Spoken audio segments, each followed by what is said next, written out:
We will now consider an example that illustrates the difference between the notion of independence of a collection of events and the notion of pairwise independence within that collection. The model is simple. We have a fair coin which we flip twice. So at each flip there is probability 1/2 of obtaining heads. Furthermore, we assume that the two flips are independent of each other. Let H1 be the event that the first coin toss resulted in heads, which corresponds to this event in this diagram. Let H2 be the event that the second toss resulted in heads, which is this event in the diagram.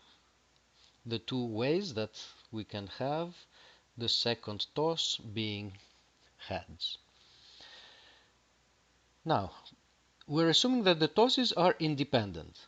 So the event heads-heads has a probability which is equal to the probability that the first toss resulted in heads, that's 1/2, times the probability that the second toss resulted in heads, which is 1/2, so the product is 1/4. We have probability 1/4 for this outcome. Now the total probability of event H1 is 1/2, which means that the probability of what remains should be 1/4, so that the sum of these two numbers is 1/2. By the same argument, the probability of this outcome, tails heads, should be 1/4. We have a total of 3/4, so what's left is 1/4, and that's going to be the probability of the outcome tails tails. Let us now introduce a new event, namely the event that the two tosses had the same result. So this is the event that we obtain either heads-heads or tails-tails. Schematically, event C corresponds to this blue region in the diagram. Is event C independent from the events H1 and H2? Let us first look for pairwise independence. Let's look at the probability that H1 occurs and C occurs as well. So the first toss resulted in heads and the two tosses had the same result. So this is the same as the probability of obtaining heads followed by heads. And this corresponds to just this outcome that has probability 1/4. How about the products of the probabilities of H1 and of C? Is it the same? Well, the probability of H1 is 1/2.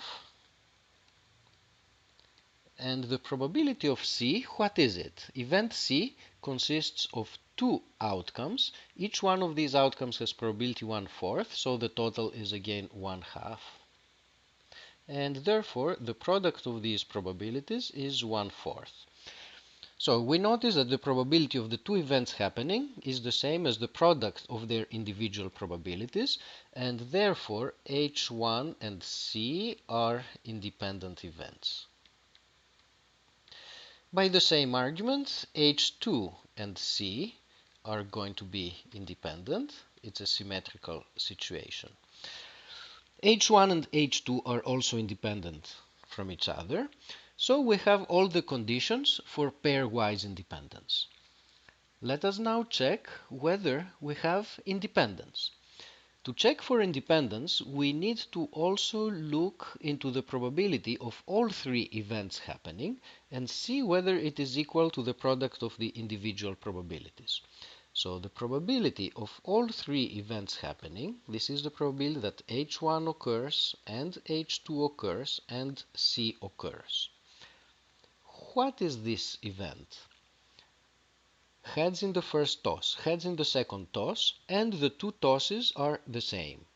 This happens if and only if the outcome is heads followed by heads, and this has probability 1/4.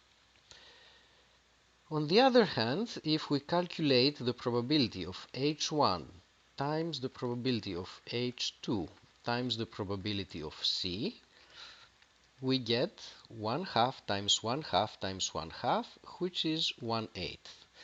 These two numbers are different, and therefore one of the conditions that we had for independence is violated.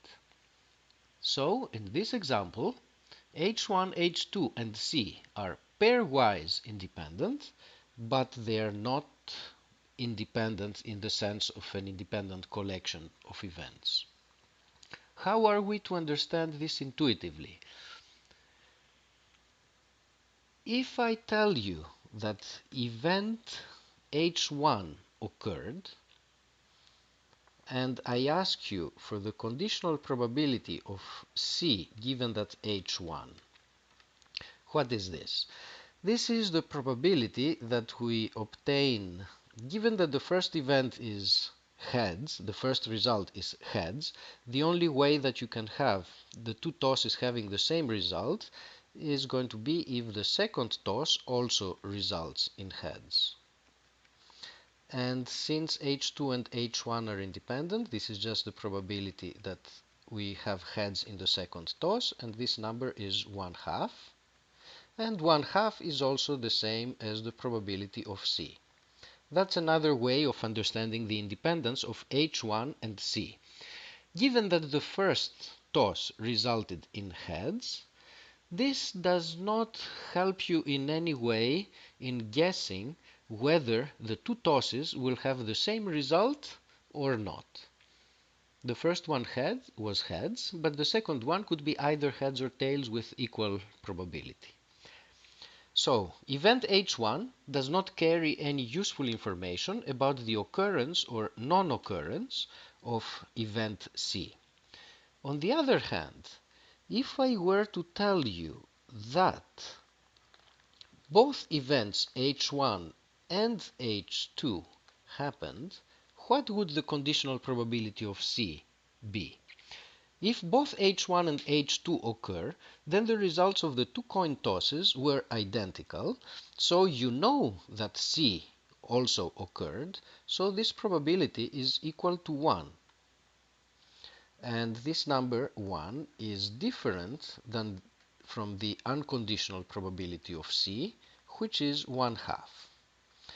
So we have here a situation where knowledge of H1 having occurred does not help you in making a better guess on whether C is going to occur.